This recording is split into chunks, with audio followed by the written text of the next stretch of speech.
ओ कारभारी, ओ कारभारी, बोला. 2 दिवस माहेरी जाऊन येऊ का? अरे वा, जा ना मग.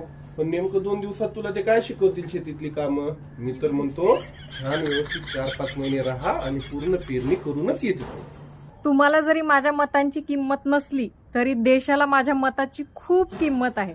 माझं मतदान आहे, गावाकडचं मत करायला जायचंय मला. त्यासाठी होय, ठीक आहे, जा ना. पण तिथं जाऊन नुसतं मतदान कर. तिथं जाऊन लाईक, शेअर, कमेंटचं बटन नको शोधत बस. इथं कोण टोमणा मारताय? धन्य आहे बाबा, तुम्ही खरंच धन्य आहे. अगं, टोमना नाही येते, देशाच्या भविष्याचा विषय आहे. मग कोणाला देऊ मत? कोण आहे विश्वासाचं?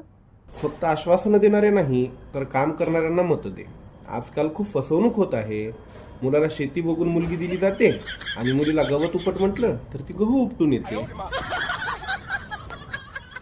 चला, कारभाऱ्यांचं काय, ते तर आयुष्यभर टोमणे देणारच.